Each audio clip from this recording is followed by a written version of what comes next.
La memoria es un laberinto apasionante. En ella guardamos nuestra propia historia, de quienes nos han acompañado en el camino y de los lugares en los que crecimos. Los personajes, pero también las ciudades, sus calles y lugares, permanecen en nuestra memoria como parte de un legado personal, a veces secreto. Pero no así para Pedro Ochoa, quien ha hecho de los primeros años de su vida en Tijuana un viaje en retrospectiva al que nos ha invitado a todos. Su historia es también parte de la nuestra. Su viaje es un camino compartido, pues los puntos de coincidencia que tienen todas las infancias son sorprendentes, y la nostalgia invariablemente dicta una narración no exenta de fantasía. Así que en estas calles de la vieja Tijuana, en medio de los recuerdos, es que me encontré con Pedro Ochoa, para conocer un poco más, y muy tarde comprendí su novela. Pues hoy tenemos de verdad un verdadero festín por delante porque estoy con mi amigo Pedro Ochoa. Pedro, ¿cómo estás? Carlos, qué gusto. Qué gusto que me recibas aquí. Bueno, que yo te reciba en Ciudad de México, pero que tú me recibas aquí. Pero no, la bienvenida es tuya. Muchas gracias. Porque esta es una plática largamente postergada, ¿no? No habíamos podido coincidir, pero más que eso es una plática que tiene que ver, Pedro, con cómo vernos a nosotros mismos a través de una mirada propia, ¿no? Estás presentando tu libro, bueno, ya lo has presentado muchas veces, yo aquí se lo presento, mire qué bonito. Lo he presentado allá en Lo Tijuana. has presentado en Tijuana y hoy San Diego. en San Diego, y hoy el marco de Ensenada. nuestra plática es Sí. su presentación en Ciudad de México. Así es, Carlos. Y tú nos ofreces una mirada que hoy valdría mucho la pena, Pedro, ver, no solamente con respecto a lo que cada quien ha vivido, sino que lo que las ciudades, los países, las sociedades han vivido. Tú propones, y muy tarde comprendí, que un día en tu vida te preguntas cuál será el momento adecuado para echar la vista atrás. Es correcto. Para poner las cuentas en orden, para entender lo que he pasado y lo que me falta y cómo esto me ha marcado. Fundamentalmente eso nos propones como primera mirada. Así es. En tu libro. ¿Cuál es ese momento en el que tú, Pedro, pero también Baja California, pero también el país debería hacer un alto y decir, ¿no será momento de echar la vista atrás? Con trabajos hablo por mí, Carlos. Quieres que hable por Baja California y por el país, pero en mi caso personal, yo estuve acostumbrado al cargo público, al encargo público. Desde muy temprana edad empecé a trabajar. Nuestro padre nos dijo, si muy bien ya están teniendo su dinero, mira papá, queremos ayudar a la economía familiar. No me ayuden. No me estorben. Si quieren, denle a su mamá, pero ya no me estorben, ya no me pidan, ¿no?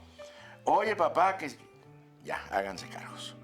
Ya cumplí. ¿A qué edad empezaste a trabajar? La educación, etcétera. Bueno, según el libro, empecé muy niño. Tuve una experiencia laboral muy interesante, muy cerca de la casa, y es un poco lo que destaco en el libro, Carlos. Tijuana ha sido siempre esta síntesis de nacionalidades. Y teníamos unos familiares de origen, unos vecinos, perdón, no familiares, de origen árabe, que, entre otros negocios, tenían la distribución, empaque y venta de ciruelas chinas enchiladas. Ok, estas ciruelas rojas con este juguito, muy sabroso, ¿no?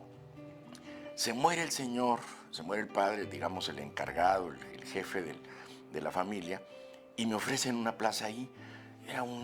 Ahí empieza mi primer trabajo formal, que yo tenía que llegar, asearme muy bien y empezar a hacer el empaque de las ciruelas chinas. Duró poco tiempo esa experiencia, porque el colaborador del señor y quien me estaba dando a mí, instruyendo a cómo hacerlo, entró en una crisis nerviosa porque extrañaba mucho a su patrón. Entonces dijo, vamos a suspender un poco. Entonces ahí se suspendió la cosa. Pero formalmente, bueno, ya trabajos, digamos, al terminar la prepa, empecé a dar clases informales de matemáticas en mi casa y a preparar a jóvenes que querían entrar a la preparatoria Lázaro Cárdenas. Salí bien preparado de matemáticas y daba un curso de matemáticas. Esa es la primera sorpresa de esta charla, porque yo jamás hubiera pensado que fueras buen matemático. Bueno, mi primera carrera yo me inscribí en arquitectura de la UNAM primeramente. Entonces yo daba mis clases de matemáticas, había estudiado muy bien y mi mamá, que era una gran promotora, dice, Pedro va a dar clases de matemáticas. Entonces quité el cuadro de la sala, puse un pizarrón y daba clases de álgebra. Luego, antes de eso, un amigo nuestro, del cual hablamos ayer mucho, Manuel Suárez Soto, que fue locutor de PCN también, trabajó en el Comité de Turismo a Convenciones y me dijo, oye, necesito que me ayudes, porque tenían un programa, había un camioncito, lo que le llamábamos una panel Volkswagen, ¿no? Que jalaba una tarima gigante donde en cada cuadra de la Avenida Revolución se presentaban bailables folclóricos. Entonces me dijo, yo voy hablando en inglés y presentando los bailables, pero tú encárgate de la música, de una grabadora de cassettes, ¿no? Entonces, pues bueno, dije, bueno, pues voy a ir, me pagaba, ¿qué te digo? Que $40 a la semana, cualquier cosa. Pero aprendí de sones de Jalisco lo que sé hasta ahora, ¿no? Entonces, a ver, ¿cuál va? Bueno, había un guión que se hacía con el maestro del grupo folclórico, ¿no? Pues que las coronelas, que son de La Negra, que Jalisco, que tal y tal. Y yo iba cambiando los cassettes de acuerdo a ese orden. Era también un trabajo. Fuiste una especie de jockey. Era, pero no, ¿qué sistema de sonido había a principios de los 70s? Entonces era la grabadora de cassette y le ponía el micrófono para que saliera el perifoneo, ¿verdad? Pues es algo pero de cada una de esas experiencias te queda una enseñanza, definitivamente. Pero a ver, Pedro, tú eres además un baja californiano muy especial. ¿Por qué será? Pues por muchas cosas, pero una de ellas es que tú sí tienes un arraigo, no digo que los demás no lo tengan, pero tu familia y tú son de Baja California. Completamente. Y eso también te da una lectura muy particular del estado. Completamente. Por el lado de mi madre, soy completamente peninsular. Mi madre nace en Mexicali, mi abuela materna en Ensenada, mi abuelo paterno en el Triunfo, Baja California Sur. Los padres de ambos en Baja California Sur, entre La Paz, Los Cabos, Santo Rosalía, toda esa sección. Mis padres se conocen y se casan en Tecate, y nosotros nacimos en Tijuana. Nosotros, me refiero a mis hermanos y a mí. Entonces, para mi abuelo y mi abuela, pues es Baja California. Claro, eres su patria. Mi abuelo fue, entre otras cosas, fue marino y bueno, tenía una gran afición por el mar y nos daba grandes experiencias. Por ejemplo, nunca dijo aeropuerto, ¿no? Siempre dijo puerto aéreo. Puerto aéreo. Porque era primeramente un puerto. Claro, ¿no? Claro. Puerto aéreo. Entonces él recorrió California, recorrió el Golfo de California, o Mar de Cortés, o Mar Bermejo, tantos nombres que tiene, porque él era básicamente un marino. Después fue, bueno, te digo, fue presidente del Consejo Municipal en 1925, o sea, wow. El año entrante se van a cumplir 100 años de que mi abuelo ya estaba en las andanzas, ¿no? Políticas. ¿Y cómo entender esto? Regresemos al principio de esta plática, sí. Pedro. ¿Cuál es el momento correcto para hacer un alto en la vida y echar la mirada atrás? En el caso particular, fue un golpe duro en el ánimo, que es la muerte de mi madre. Que, bueno... a raíz del COVID. Que muere de COVID el 11 de febrero de 2021, no alcanza la vacuna, y tenía ella varias precondiciones de salud. Tenía insuficiencia cardíaca, insuficiencia respiratoria, le habían recomendado la implantación de un marcapasos, pero dijeron no lo va a aguantar por su condición de salud. Tenía una osteoporosis muy avanzada, se había ido encogiendo, etcétera, etcétera. Eso le condicionaba pues su problema pulmonar. Y yo estuve muy al cuidado de ella, estuve muy cerca de ella y tuve la oportunidad de platicar mucho con ella. Y yo le había hecho un programa, yo le había hecho un documental, digamos, familiar, cuando cumplió 80 años. Y lo actualicé en ese momento que conviví tanto con ella, cuando se enfermó de COVID, los meses previos. no tanto porque estuviera enferma y yo esperaba alguna fatalidad, sino porque estuvimos mucho tiempo juntos y solos, porque pues nadie salía de sus casas, Claro, acuérdate, claro. con lo que era eso, ¿no? Entonces ahí yo me enfermé primero que ella, afortunadamente, en octubre del 2020. Digo afortunadamente porque eso me permitió convivir con ella y no contagiarme, ¿no? O sea, poder estar al cuidado de ella, ¿no? Entonces, ese para mí fue el momento para volver la vista atrás. Habían muerto mis abuelos, había muerto mi padre, había muerto mi hermano en condiciones muy tristes y muy difíciles, había sido asesinado y había muerto mi madre. Entonces prácticamente nos quedamos solos. Y entonces dije yo, este es el momento para empezar a recuperar algunas notas porque, Carlos, no sé si te pase, pero ya se nos empiezan a olvidar algunas cosas. Por supuesto. Entonces dije yo, quiero empezar a plantearme esto, quiero empezar a recuperar algunas memorias. Mi padre murió hace 30 años. Empecé a escribir sobre él también y su infancia, su difícil infancia, porque mi padre fue huérfano de padre y madre a los 8 o 9 años. Tratar de recuperar eso, pero dije, no, no lo quiero dejar ahí porque va a quedar nada más en el tema dramático. Entonces lo amplié y dije, ¿a dónde paro? Y paré en el momento en que me vengo a la Ciudad de México a estudiar, pero entonces narré mi primaria, mi secundaria y mi prepa.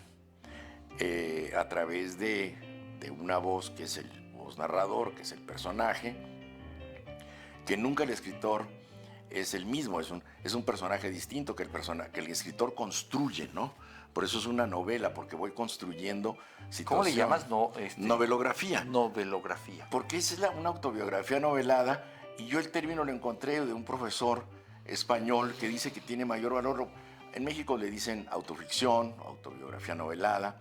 Y yo escogí este término que me gustaba, obviamente ya he sido criticado, lo cual me da gusto, pero quiere decir que ahí está el nombre, ahí está la propuesta, ¿no? Y bueno, en ese momento fue para mí el momento para voltear la vista atrás. O sea, yo siempre quise escribir, también estaba yo por concluir mi encargo en la Secretaría de Cultura, dije, voy a tener el tiempo, porque es una labor muy absorbente, ¿no? Entregarse a escribir y tratar de que tenga sentido, de que la narración tenga un hilo conductor, de que los personajes sean creíbles, de que las situaciones sean interesantes, de que a los personajes les pase lo mismo, cosas importantes como cosas banales, es lo que le da la fuerza al personaje. No puedes construir a un personaje en base a nada más antiguos, ese no existe. Claro. Es inexistente, es totalmente de ficción. ¿Pero por qué paraste en tu preparatoria? Porque tienes que seguiría escribiendo ahorita. No, te lo pregunto porque cuando ponemos distancia a nuestra propia historia, Pedro, no sé, yo no me siento responsable de lo que dije y hice cuando era niño. Pues era un niño, creo que nadie era responsable de eso. Me parece que paras tu relato en un momento en el que hay que hacerse cargo de las cosas y dejas un personaje pues que en su infancia primera y en su infancia tardía pues no hay que hacerse tan responsable de los hechos ni de las cosas. Porque el cambio de venirme a México a estudiar, a vivir solo, fue un cambio fundamental en mi vida. Es decir, enfrentarme a otro mundo, que es la Ciudad de México, enfrentarme a la Universidad Nacional, tener otro tipo de amigos, extrañar Tijuana terriblemente, no estar todo el tiempo pensando en Tijuana, sin la comunicación de hoy en día, ¿verdad? Claro, claro. Sin las comunicaciones de hoy en día. ¿Se extraña Tijuana? En ese momento se extrañaba horrible. Sí. Sí, claro, no. Entonces vives muy atrapado en la nostalgia, pero a veces hay que salir de eso, porque la nostalgia sí hay que tener los recuerdos, no lo digo que esté mal o algo, pero puede llegar a ser paralizante. Puede decir, oye, sí, nada más estoy pensando en mi pueblo querido, no. Hay que brincar eso porque finalmente tienes que además relacionarlo con las otras cosas que estás haciendo. ¿Y cómo se ajustan las cuentas, Pedro? ¿Cómo se ajustan las cuentas cuando tú ya hoy echas la mirada para atrás y ves a tu madre, reconstruyes tu historia con tu padre, con tus hermanos, queda un saldo ahí también, ¿no? O sea, también es una catarsis, no solamente es un ejercicio literario, que de suyo es importante, sino en esta catarsis de toparte con tu propia historia, ¿cómo quedan las cuentas? Yo quise llevarlo más a ese terreno, que fuera más literario y no que fuera nada más psicoanálisis, ¿no? Sí, que, bueno, que fuera más. Y eso que te lo fu- agradecen todos los que lectores, todos ¿no? los lectores, espero que me lo agradezcan los lectores y que entonces dejar que lo hago yo, la relación con los padres y los abuelos y mi hermano mayor es en un tono de admiración, evidentemente. Y luego entras al mundo, es decir, la escuela. Es el segundo espacio de la identidad. El primero la familia, los recuerdos. Y empiezas a ver otros personajes. Yo empiezo a ver y a tratar de retratar y recordar a los compañeros con los que me formé, los primeros juegos, las primeras aventuras, las fantasías, etcétera, ¿no? Empiezas a ver el mundo desde otra manera. Y también se ven desde otra manera y debe haber también una nostalgia de las ciudades. La Sí, Tijuana cómo de no. hoy no es la Tijuana que nos relatas aquí. No. ¿Cómo ha cambiado esa Tijuana? ¿Cómo lo ves? Bueno, mira, Tijuana, la Tijuana que yo viví, y yo le pedí prestado el nombre a Guadalupe Trigo, el capítulo que yo hablo de Tijuana se llama Mi Ciudad, ¿verdad? Mi ciudad es el centro de Tijuana. El centro de Tijuana, imagínate Tijuana, Carlos, personal que nos está escuchando, televidentes, seguidores, amigos, alborotadores y curiosos, es, imaginemos a Tijuana sin la zona Río, Okay. sin Otay. Esa es la Tijuana que yo viví. Porque la gran transformación de la ciudad, la gran transformación urbana, es la canalización y urbanización del río Tijuana, en el sexenio de Echeverría. Ah, sí, lo dices. Lo digo ahí. Es la canalización y la urbanización del río, el aeropuerto nuevo, la universidad, la preparatoria, el tecnológico, la carretera transpeninsular, etcétera, etcétera. Y eso evidentemente trae consecuencias en las relaciones sociales, culturales, económicas, políticas. El Palacio Municipal quedaba a 5 cuadras de mi casa. Cuando José Arturo decide entrar, pues yo creo que era porque le interesaba participar en política, pero porque le interesa, porque estaba cerca de la casa, iba a pie a la chamba, pues, ¿no? Después de eso, el Palacio Municipal y el centro de gobierno y etcétera, etcétera, que quedan pues ya a una distancia considerable, ¿no? Pero todo esto trato yo de recuperar. Esa Tijuana que yo viví era una Tijuana pacífica, Ajá. donde los chicos podían salir a las calles a jugar. Ahora ya no es tan fácil. Donde los chicos podíamos salir, claro, había ciertas limitaciones que se fueron ampliando, ¿no? Claro. Que se fueron ampliando, horarios que se fueron ampliando, pero era una ciudad muy vivible. Y además, supongo que en esa época también la migración era distinta. Hoy la migración en Tijuana le da un rostro muy singular a la frontera, pero también en ese entonces que había migración, era una migración distinta. Pues mira, en una migración básicamente mexicana, con intenciones de cruzar hacia los Estados Unidos, hay quienes no lo lograban, hay quienes se quedaban a vivir por siempre en Tijuana, sin darse mucho cuenta que ya estaban viviendo en otra ciudad. ¿Qué pasa después? Porque el 11 de julio, que presenté yo el libro, se estarán conmemorando 135 años de la Fundación Virtual, apenas en 135 años. Tijuana es una ciudad que ha sido muy vilipendiada. Tijuana es una ciudad de los números de asesinatos, del tráfico de drogas, del caso Colosio, en fin, una serie de problemas, y es una ciudad con mucho estigma, ¿no? Y hay un poema del profesor Vizcaíno, Rubén Vizcaíno, el gran promotor cultural de Tijuana, fundador del suplemento cultural del periódico El Mexicano, Identidad, fundador o primer director de Acción Cívica y Cultural del Ayuntamiento de Tijuana, director fundador de Extensión Universitaria de la Universidad, bueno, escritor, un personaje polémico, fundador del Seminario de Cultura, Polémico porque siempre él ponía la cultura por delante. O sea, él se la jugaba.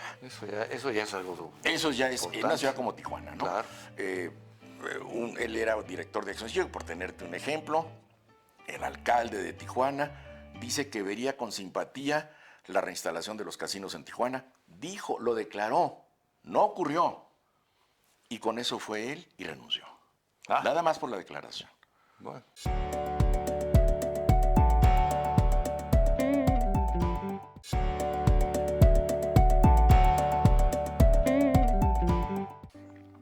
Tijuana, la Tijuana que yo viví, y yo le pedí prestado el nombre a Guadalupe Trigo, el capítulo que yo hablo de Tijuana se llama Mi Ciudad, ¿verdad? Mi ciudad es el centro de Tijuana. El centro de Tijuana, imagínate Tijuana, Carlos, personal que nos está escuchando, televidentes, seguidores, amigos, alborotadores y curiosos, es... imaginemos a Tijuana sin la zona Río, sin Otay.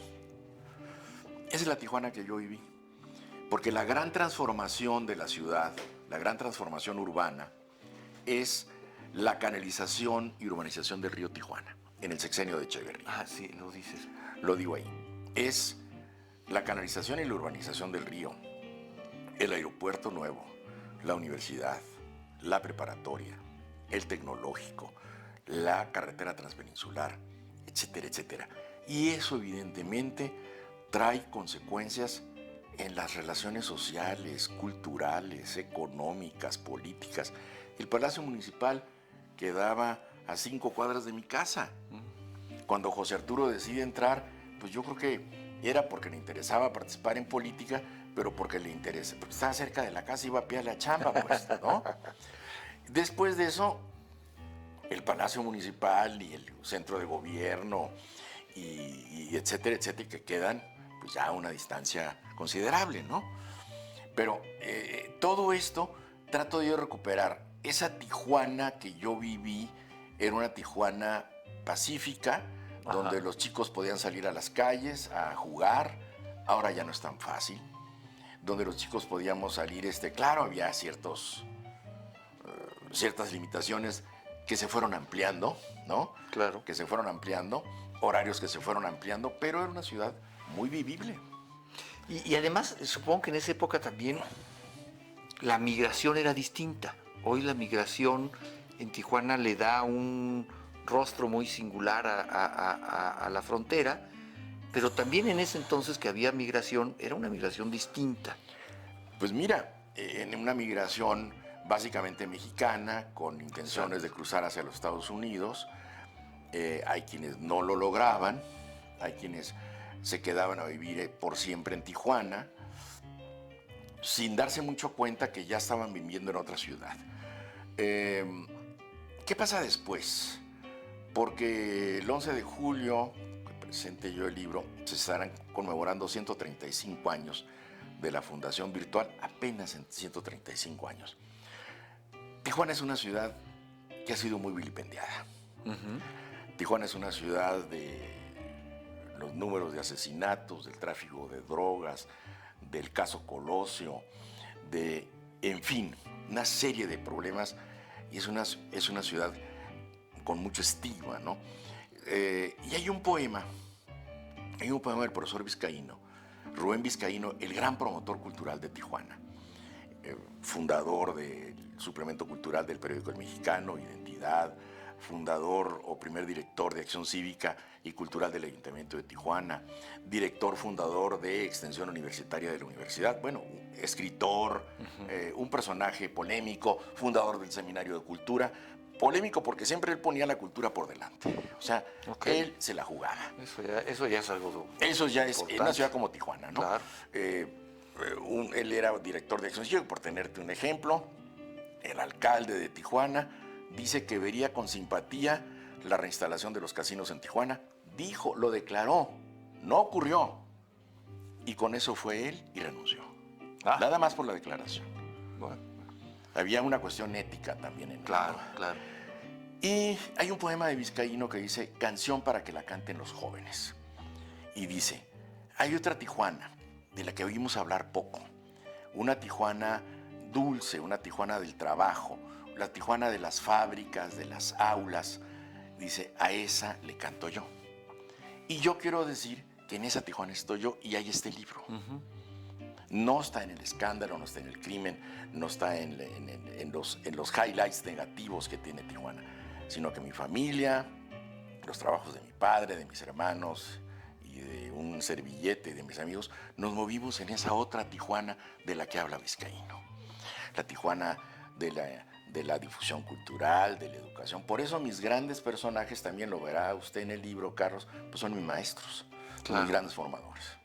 Entre ellos Vizcaíno, por supuesto. Y entonces ahí es donde yo trato de decir, bueno, ¿cómo es una vida de una familia en esa Tijuana? Y cómo vemos a partir de ahí el mundo. O sea, la primera posibilidad que tienes por formarte una idea del mundo es a partir de la infancia y de la familia. Por eso es muy importante recordar esos momentos. A mí me gusta mucho el planteamiento de recordar tu infancia como también como un ancla en tu vida, ¿no? Una visión de mundo. Una visión de mundo. Una visión de mundo. Y en nuestro caso, por estar en la frontera, Carlos, yo de padres muy nacionalistas, una visión de país. A ver, esa parte es importante. Fíjate, Pedro, yo me he topado siempre con la gente de Tijuana tiene una visión del país, por supuesto de su ciudad, Sí. y por extensión del país, que solo ellos tienen. Sí. Es muy peculiar cómo ven el país desde Baja California, vamos a ponerlo en general, a cómo lo ve el resto. Así es. Y eso, como tú bien dices, Pedro, pues marca también infancias. Marca muchísimo. La infancia es destino, maestro. Entonces ahí queda marcado. Pero si la infancia es destino, Sí. Pedro, ¿qué tipo de infancias crees que esté marcando Tijuana hoy en los niños que quizá ya no salen a las calles a jugar como tú? Como tampoco pasa en el DF, ¿eh? Digo, yo viví y yo mi infancia la pasé en un parque, ahí hice a mis amigos que hasta la fecha son mis amigos, y yo ¿Qué regresaba. jugaban? ¿Soccer o qué? No, jugábamos bote pateado, jugábamos, qué sé yo, lo que se nos ocurriera. Ajá. Y sí, a mí me formó una pandilla con la que crecí. ¿Y de que la- siguen siendo tus Que amigos? siguen siendo mis amigos. Claro. Mi mamá, para llamarme y que regresáramos a cenar, se asomaba al balcón, nosotros vivíamos en un edificio que daba al parque, y gritaba, Carlos, y todos empezaban a gritar en el parque, Carlos, que ya te subas, ya sabíamos que eso era. Ya te hablan. Ya te hablan. ¿Y sabes qué me pasó? Que hace no mucho regresé a ese parque, después de muchos años, en la Campestre Churubusco, aquí en Ciudad de México. Un parque que yo recuerdo idílicamente como el lugar donde libré batallas y gané guerras. No perdí ninguna porque de niño nunca pierdes una guerra, ¿no? Son las batallas en el desierto de las Son que las- habla José Emilio, exactamente. sí. Pero regreso años después, ya adulto, con mis hijos a ese parque y me topo con una realidad que me devasta. No es el parque en el que yo crecí, no son los árboles que yo imaginaba, son árboles mucho más grandes porque también crecieron junto conmigo. No es mi parque. Y no logro transmitirles, por ejemplo, a mis hijos la emoción de estar en ese parque. Porque no es el parque de ellos tampoco. Sí, no, es imposible. ¿No? Ajá. Entonces yo sí creo mucho lo que tú dices. Tus calles, tu pandilla, los sonidos de tu infancia te marcan también. Y yo sí me pregunto mucho qué infancias estarán engendrando hoy las calles de nuestras ciudades. Las calles de nuestras ciudades son las pantallas de los móviles ahora. Bueno, fíjate. Son las pantallas. duda. Es una realidad omnipresente. ¿Y qué? Porque evidentemente tú como yo en nuestra infancia nos rompimos cientos de pantalones en las rodillas cuando jugábamos. Corriendo y jugando, sí. Claro, y luego en mis tiempos mi mamá me ponía unos parches más tiesos que nada en los pantalones. Y para que ¿no? resistieran. Para que resistieran, pero no resistían porque se despegaban y era que, pero a nadie le importaba. Nadie le Jugábamos igual.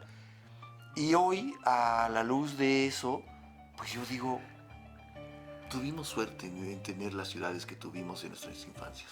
Bueno, pues es que ya estamos llegando a una edad, Carlos, en que decimos que todo tiempo pasado fue mejor. Pero yo creo que lo que hay que ver, pues no podemos vivir con esa fatalidad. Yo creo que hay que verlo desde un punto de vista más amplio. Es decir, efectivamente, en las calles, yo lo digo y muy tarde comprendí que en mi casa habitó la alegría y que en mi ciudad se respiró la tranquilidad. Por eso el título. ¿Por qué el título? No tiene que ver con nada que ver con la canción. No es una novela de amor. Es un título nostálgico. Ajá. Pero una nostalgia no vana, no para que me paralice. Es una recuperación de espacios, y sobre todo de personajes y de espacios entrañables para mí. Es lo que yo quise hacer. Recuperarlos en la memoria, recuperarlos en los afectos, ¿no? ¿Por qué este libro me interesa, Pedro?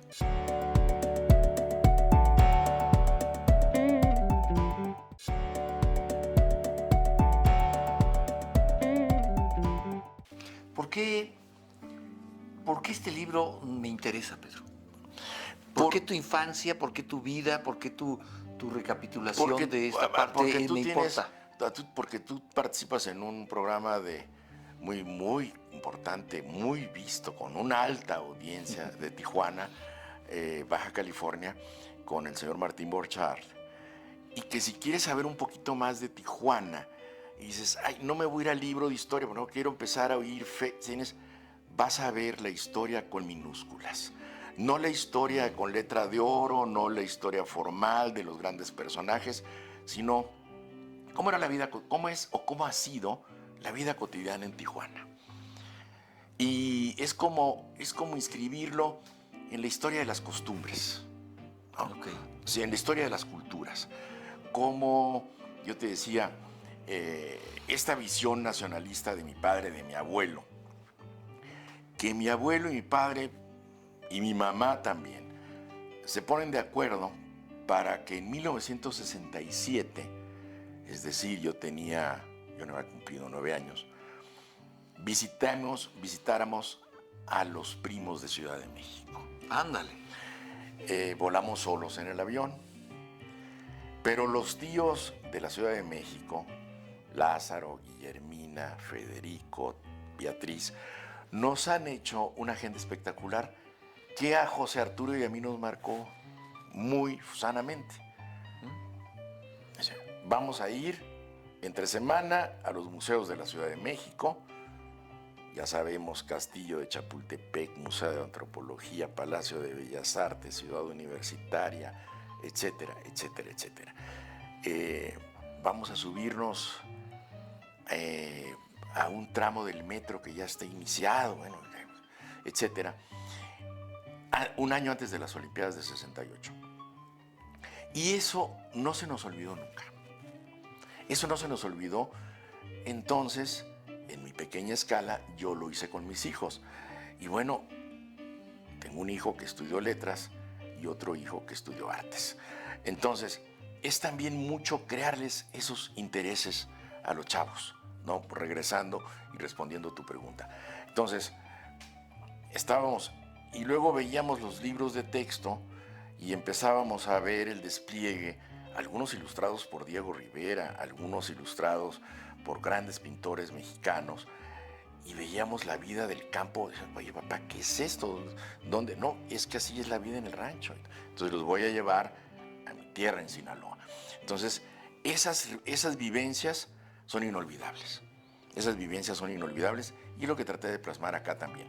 El viaje a México fue extraordinario y a partir de ahí nos quedó, regresamos del viaje a México, regresamos a que estuvimos un mes aquí. Tristes porque pensábamos que no íbamos a volver a ver a los primos nunca más y que las casas que habíamos estado tan a gusto, etcétera. Y dijimos, bueno, ¿y cuándo vamos a regresar a México? No, pues yo voy a trabajar para volver a venir a ver. Entonces, ya que llegamos a México, a Tijuana, y le platicamos a mi mamá, oye, pues sí estuvimos en tal, y fuimos a tal, y comimos en tal parte. No, pues es que yo iba ahí, dice mi mamá de niña, unas taquerías que tú conoces muy bien. Los Panchos, por ejemplo, que ahí está todavía. Entonces dice mi mamá, no, el año entrante yo también voy. Ah, O sea, en 68. Pero en 68, empezando el año, en febrero, mueren mis abuelos. En febrero de 68, con una semana de diferencia. Entonces mi mamá entra en una crisis nerviosa muy fuerte, porque mi mamá había vivido toda su vida con sus papás. O sea, mi mamá vivió con sus padres hasta que murieron. Es una cosa curiosísima porque, regreso al tema, era mi abuelo, don Federico, mi abuela doña Natalia, 3 hijos. Olga, mi madre, y Federico y Lázaro, que eran cuates. Ellos se vienen a estudiar a México y nunca regresan a Baja California. Y se quedan añorando la tierra. Y mi mamá entonces se queda con sus papás a cuidarlos, aún casada. Es decir, en mi casa vivíamos mis abuelos, mis padres y los 4 hermanos.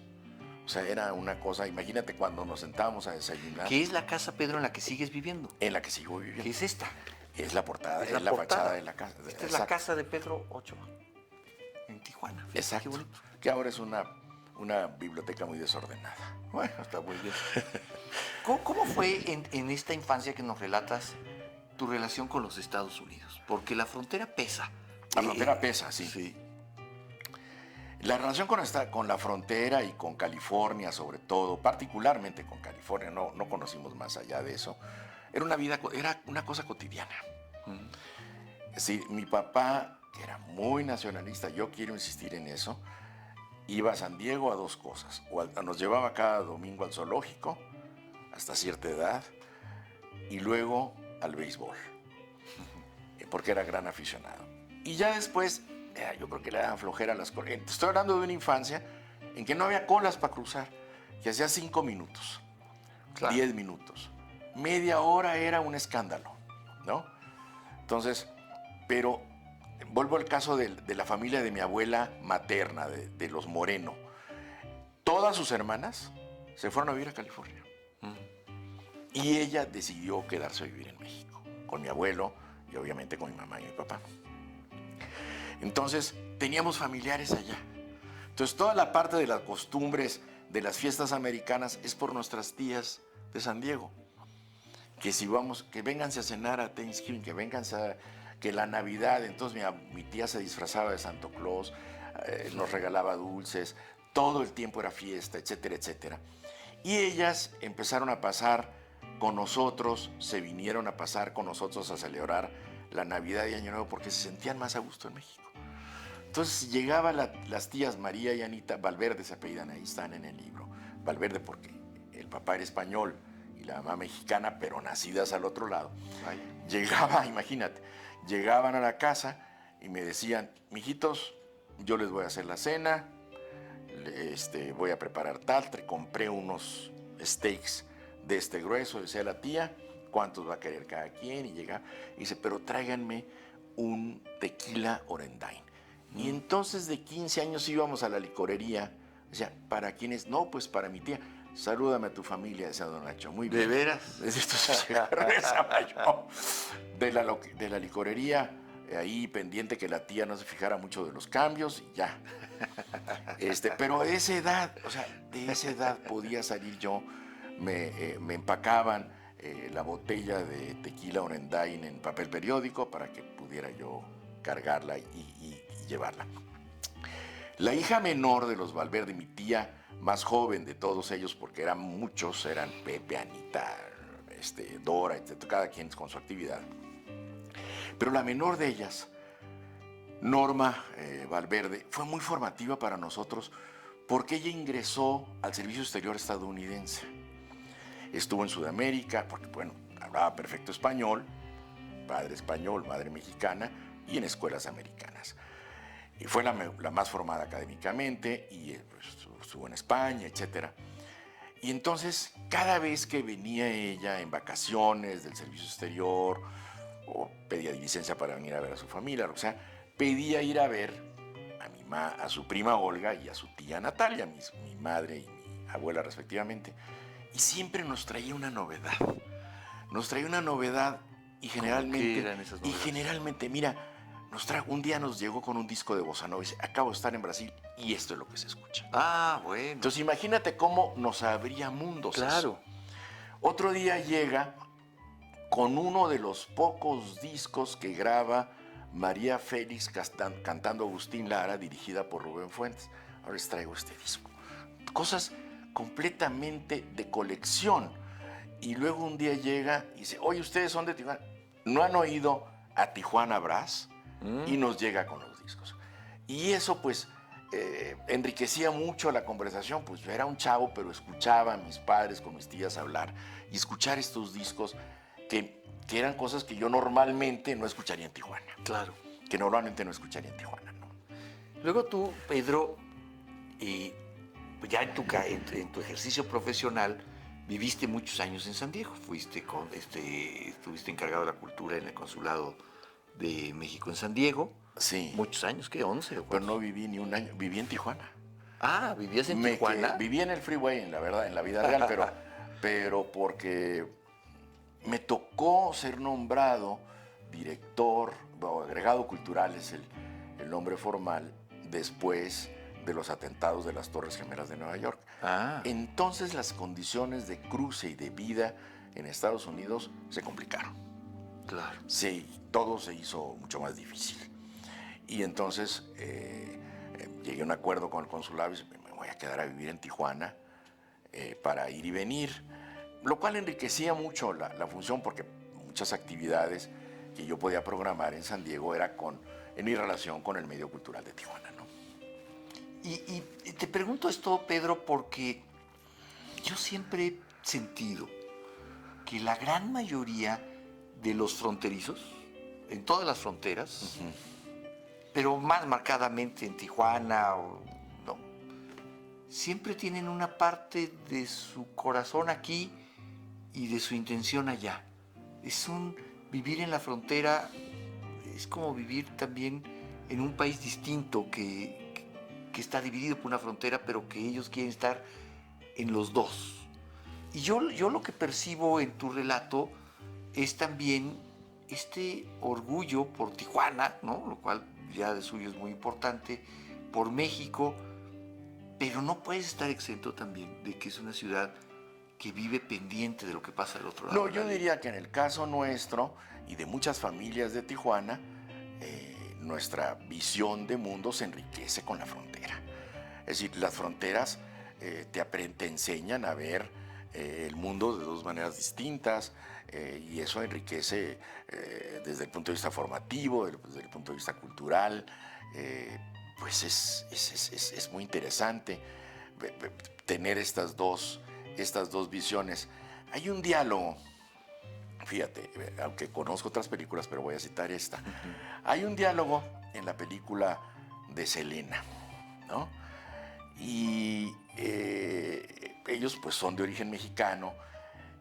Selena en la versión de Jennifer López y el padre es Edward James Olmos.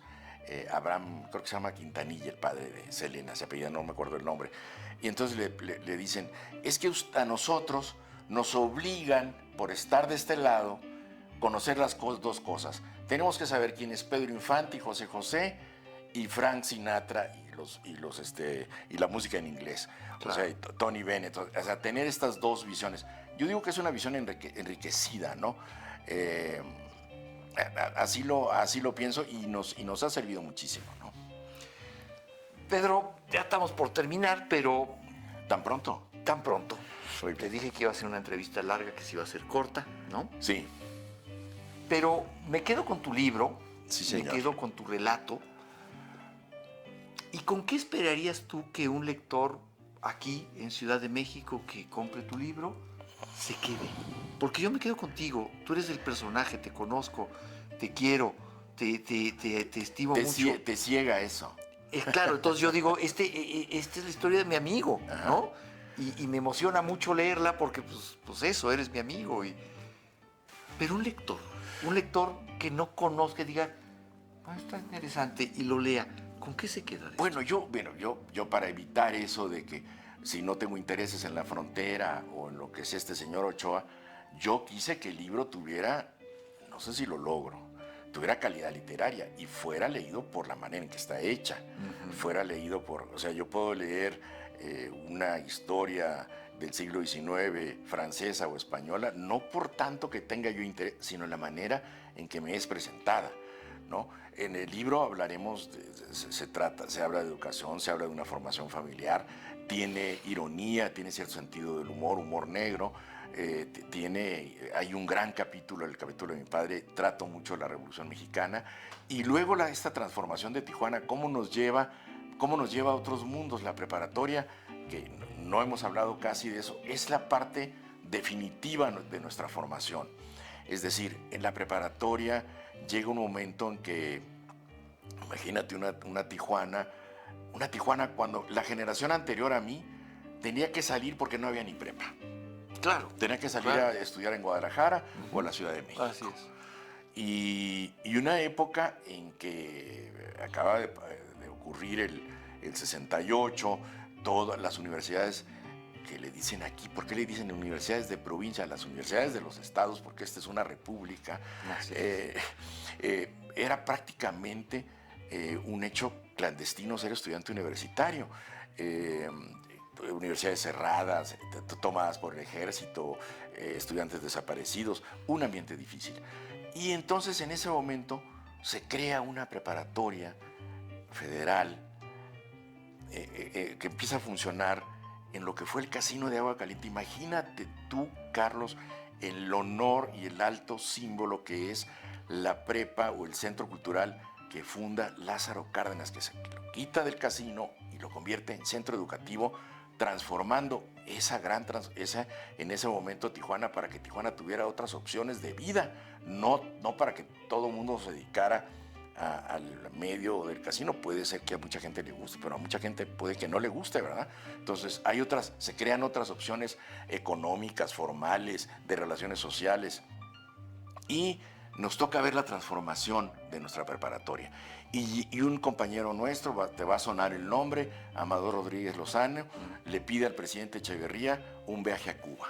Ándale. Queremos conocer Cuba, presidente, porque en la frontera queremos saber qué está pasando con el socialismo y la isla de Cuba. Wow. Y Echeverría dice, sí, pero primero conozcan México. No, entonces, si recorren el país, entonces recorrimos el país un año, y al año siguiente fuimos. ¿Cómo recorrieron el país? O sea, en autobús. ¿Pero tuvieron una beca? No. A ver, ¿quién va a viajar? Pues, ¿a quiénes mandas? Entonces, formamos parte de los grupos de actividades estéticas de la preparatoria. Danza regional, música, había una rondalla, y pues yo estaba en poesía coral y en teatro, obviamente. Y entonces salimos de Tijuana, por Estados Unidos, de San Diego a El Paso, y bajamos Ciudad Juárez, Chihuahua, Durango, Zacatecas, Aguascalientes, Ciudad de México. Wow. Culminamos en una presentación en Los Pinos con el presidente. Y de regreso, el director de la preparatoria, Ruiz Barraza, profesor Jesús Ruiz Barraza, quería que conociéramos la casa de Cárdenas en Jiquilpan. Fuimos a Morelia, nos hospedamos donde se hospedaron los niños de Morelia, y regresamos por camión hasta Tijuana. Entonces peinamos la mitad del país. Entonces le dijimos, presidente, ya recorrimos el país. Queremos ir a Cuba. Ahora vamos a Cuba. Claro, si en el país recorrimos 60 compañeros, a Cuba fuimos 45, ¿no? Pues eran otras condiciones. Y en Cuba hicimos lo mismo, en presentaciones de los talleres de actividades estéticas de la preparatoria Lázaro Cárdenas. Imagínatelo, yo creo que es la primera delegación cultural que salió de Tijuana. Fíjate. Hablar de Tijuana. Fíjate. Entonces, en una Tijuana donde no se hablaba de eso. Y eso, con esa visión, me formé. Y eso a la postre, pues hace que Pedro Ochoa sea el primer secretario de Cultura del Estado, 2 veces director del Centro Cultural. Pedro Ochoa es el autor de Muy tarde comprendí, nada más. Pues yo te agradezco mucho, querido Pedro, que nos invites a este recorrido, a tu historia, y que nos entretengas con este recorrido. Con además. Mucho gusto. Y pues te agradezco mucho. No, Carlos, muy amable. Muchísimas querido gracias. Pedro. Gracias, qué Muchas gusto, gracias. Muchas gracias. Qué gusto saludarte. Termina así mi encuentro con Pedro Ochoa, un querido amigo que nos recuerda con su libro que la memoria es también una forma de homenaje, y que nuestras historias, la de quienes nos rodean, así como nuestras calles y ciudades, se siguen escribiendo cada día, a cada paso. Es por eso que esta historia se seguirá escribiendo también, y estoy seguro que la vida nos tiene preparados otros encuentros.